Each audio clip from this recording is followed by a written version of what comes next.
دمشق کی فوجداری عدالت نے انسانیت کے خلاف جرائم پر سابق آمر بشار الاسد کو سزائے موت سنا دی۔ عدالت نے بشار الاسد دور کے سیکیورٹی عہدیدار اور بشار الاسد کے کزن عاطف نجیب کو بھی سزائے موت سنائی۔ عدالت کا کہنا ہے بشار الاسد کو پیشگی منصوبہ بندی اور جان بوجھ کر قتل کے الزامات میں سزائے موت سنائی گئی۔ بشار الاسد کے دور حکومت میں 2011 سے 2024 کے دوران 3 لاکھ شامی باشندوں کو قتل کیا گیا، جبکہ 1,54,000 افراد کو جبری طور پر لاپتہ کیا گیا۔ پی ٹی آئی رہنماؤں کی ایک دوسرے پر لفظی گولہ باری۔ سلمان اکرم رادا کو آڈیو لیک پر مشال یوسفزئی کو جواب، کہا غلاظت کو ہر طرف غلاظت نظر آتی ہے، بھرپور طریقے سے جواب دوں گا، میں سیاست میں پیسے کمانے نہیں آیا، ملک کے امیر وکلاء میں سے تھا، 3 سال سے ایک مقدمہ نہیں لیا، کیا میں نے پارٹی ٹکٹس بیچ کر پیسے کمانا تھے؟ غلیظ لوگ جنہیں کوئی 4 آنے نہیں دیتا وہ الزام لگاتے ہیں۔ شاندانہ گلزار کا پارٹی فنڈ سے متعلق سلمان اکرم رادا کے بیان پر سخت رد عمل، کہا یہ کہنا درست نہیں کہ پارلیمنٹیرین فنڈ نہیں دے رہے، امریکہ سے سیاسی قیدیوں کے لیے آیا ہوا 50 کروڑ روپے کہاں گیا؟ علی امین گنڈاپور نے جو 40 کروڑ روپے دیے وہ کہاں گئے؟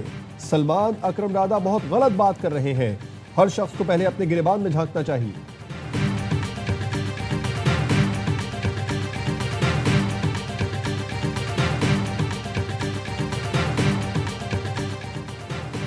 سپریم کورٹ کے باہر پی ٹی آئی ارکان اسمبلی اور وکلاء کا احتجاج۔ P T I secretary general Salman Akram Raja کی رجسٹرار سپریم کورٹ سے ملاقات، بانی کے مقدمات سماعت کے لیے مقرر کرنے کی درخواست کی۔ رجسٹرار نے مقدمات اگلے ہفتے سماعت کے لیے مقرر کرنے کی یقین دہانی کرا دی۔ جنید اکبر کہتے ہیں بانی پی ٹی آئی سے ملاقات نہیں کرائی جا رہی، ہم تمام آئینی اور قانونی راستہ استعمال کریں گے۔ سلمان اکرم راجہ سے رائے مختلف ہو سکتی ہے لیکن لڑائی نہیں ہے۔ وزیر اطلاعات کے پی شفیع جان کا کہنا ہے بانی پی ٹی آئی کی صحت سب سے اہم ہے، اس پر سیاست نہیں کرنا چاہتے، ہم جمعرات تک انتظار کریں گے ورنہ ملک بھر میں احتجاج اور دھرنے ہوں گے۔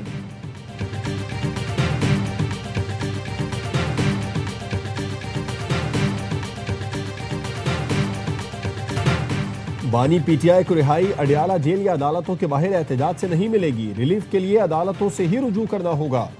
گورنر خیبر پختونخوا فیصل کریم کنڈی کہتے ہیں پی ٹی آئی حقیقی سیاسی جماعت بنے گی تبھی ان سے بات چیت ہوگی۔ پی ٹی آئی رہنما پہلے اپنا رویہ ٹھیک کریں اور سنجیدہ سیاستدان بنے۔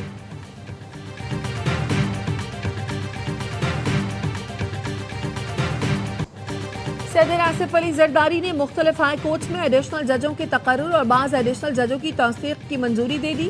وزارت قانون نے ججز کے تقرر کا نوٹیفیکیشن جاری کر دیا۔ اسلام آباد ہائی کورٹ کے 3 نئے ایڈیشنل ججز نے حلف اٹھا لیا۔ جسٹس ایاز شوکت، جسٹس عمیر مجید ملک اور جسٹس شاہ رخ ارجمن نے حلف اٹھایا۔ سپریم کورٹ کے ججوں کی تنخواہوں، الاؤنسز اور پینشن کو وفاقی آئینی عدالت کے ججوں کے مساوی کرنے، ہائی کورٹ کے ججوں کی رخصت، پینشن اور مراعات سے متعلق 1997 کے حکم میں ترامیم کی منظوری دی۔ ہارون اختر کو وزیر اعظم کا مشیر برائے صنعت و پیداوار مقرر کرنے کی بھی منظوری۔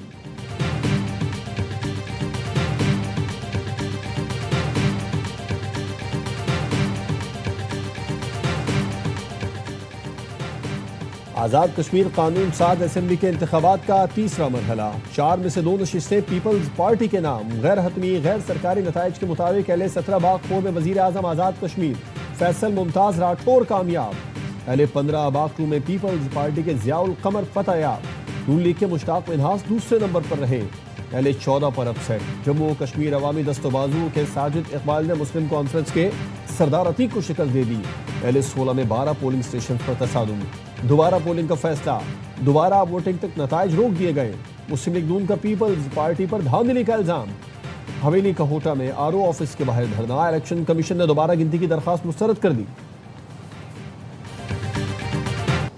میر رضا قتل کیس میں نئی تحقیقاتی ٹیم کا لاش ملنے کے مقام کا دورہ، شواہد کا جائزہ لیا، لاش کی نشاندہی کرنے والے نرسری کے ملازم سے بھی سوالات کیے۔ میر رضا کی شرٹ سے متعلق فورنزک رپورٹ تحقیقاتی کمیٹی کو فراہم کر دی گئی۔ شرٹ پر پہلا تجزیہ گن شاٹ ریزیڈیو کا کیا گیا جو بیگ سے زیادہ ملا ہے۔ ذرائع کا کہنا ہے میر رضا کے خون کے نمونوں میں بے ہوش کرنے والی دوا کے اثرات پائے گئے۔ ڈی این اے ٹیسٹ کے لیے 6 سیمپلز جامعہ کراچی کی لیب کو موصول، 4 سیمپلز ڈیڈ باڈی، 2 والدین کے ریفرنس سیمپلز ہیں۔ ڈی این اے ٹیسٹ کی رپورٹ جلد جاری ہونے کا امکان۔ میر رضا کیس سے منسوب گیسٹ ہاؤس کس کا ہے، تفصیلات سامنے آ گئی۔